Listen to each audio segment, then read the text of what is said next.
Muitos centros espíritas têm adotado posturas rígidas quanto a aceitar apenas colaboradores que participam de grupos de estudos em atividades assistenciais, como, por exemplo, campanhas de doações de alimentos à família em situação de vulnerabilidade social e comida às pessoas em situação de rua.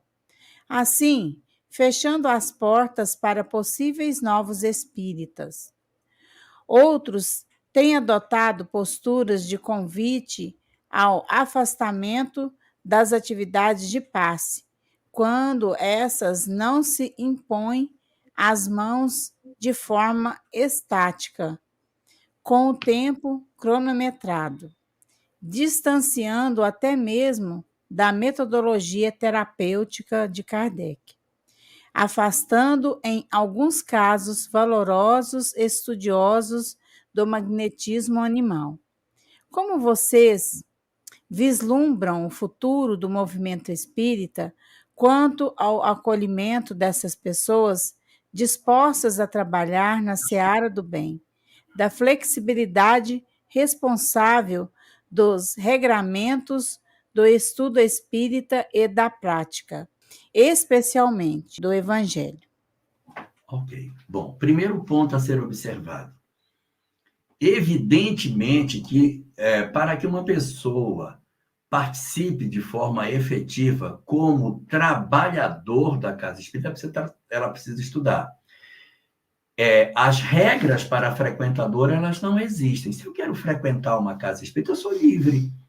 Eu vou na palestra quando eu quero, eu tomo passe quando eu quero, eu vou no trabalho assistencial quando eu quero, e ninguém tem nada a ver com isso, porque eu sou um frequentador.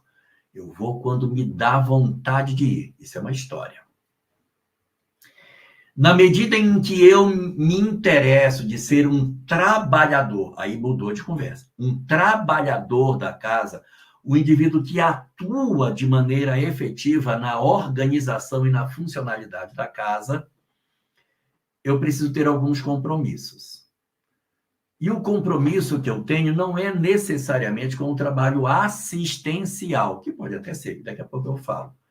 Mas é com o estudo, não cabe no movimento espírita o indivíduo que não estuda doutrina espírita. Então, eu quero ser médium, vai indo só para a mesa mediúnica, eu não quero estudar, não faz sentido. Não, eu vou fazer um trabalho assistencial, mas eu não quero estudar. Para que você possa fazer um bom trabalho assistencial, um bom trabalho mediúnico, um bom trabalho de palestra, um bom trabalho de qualquer coisa, livraria, o que quer que seja na casa espírita, evangelização, é necessário estudar, gente. Senão a gente vai querer apresentar como doutrina espírita coisas que nem são espiritismo. Então, para que eu seja frequentador, nenhuma exigência. Para que eu seja trabalhador, eu preciso participar de um grupo de estudo, que pode ser estudo sematizado, estudo de obra, pode ser o que eu quiser.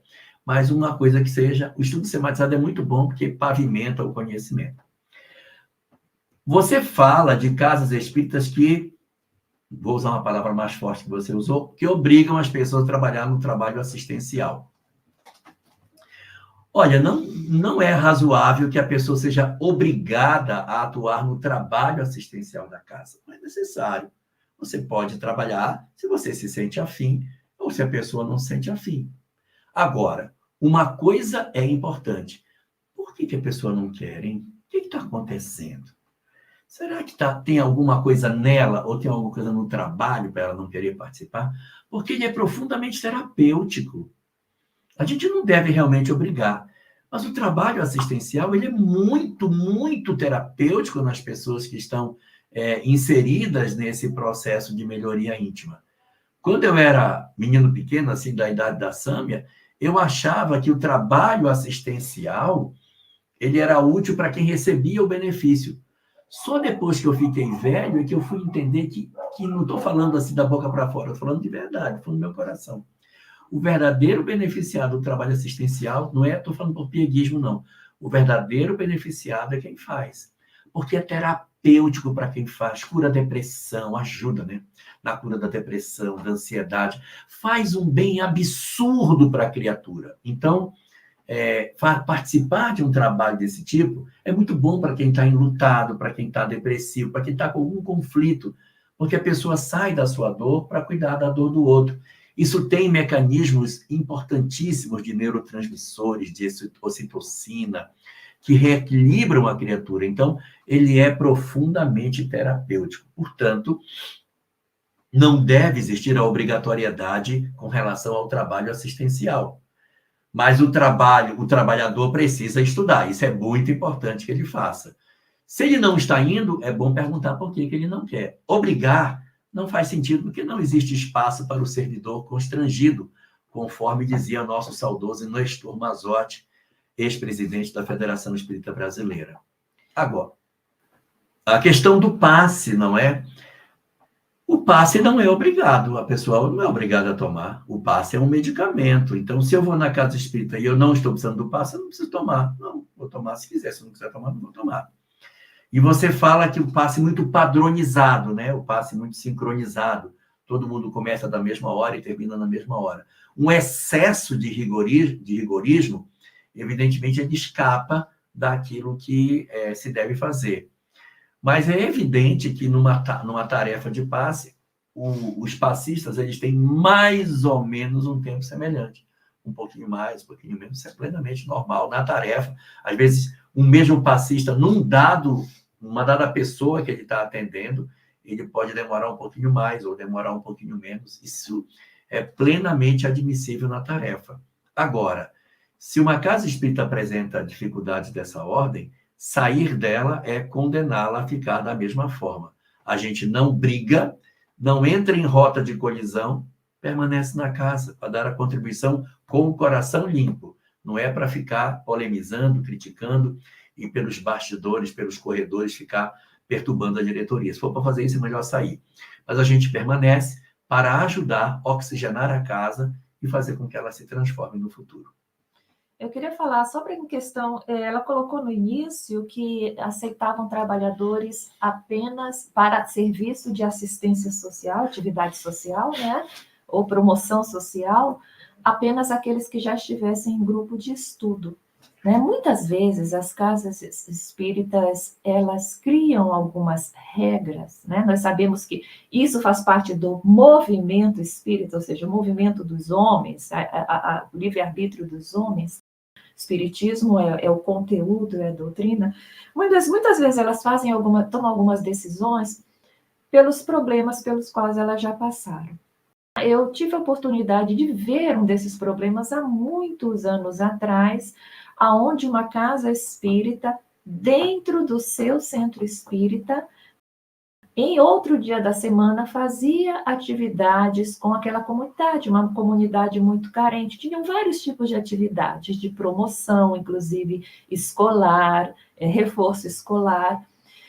E, num determinado momento, eles fizeram um convênio com a prefeitura ia mandar estagiários de educação para aquela questão mais de reforço escolar. Mas não demorou um mês. Por quê? Porque o estagiário, com toda a sua vontade, trouxe a sua conduta para dentro. E quando nós entramos numa comunidade para fazer um movimento de promoção, é também um movimento de promoção de valores daquele espírito, né? De promoção de valores. Então, de repente, aquele estagiário veio com a boa vontade, mas começou a gritar com as crianças, começou a fazer brincadeiras de mau gosto, até um palavreado, sabe? Que não era um palavreado muito nobre, vamos dizer assim, né? E que levava crianças a ter outras condutas que não eram próprias.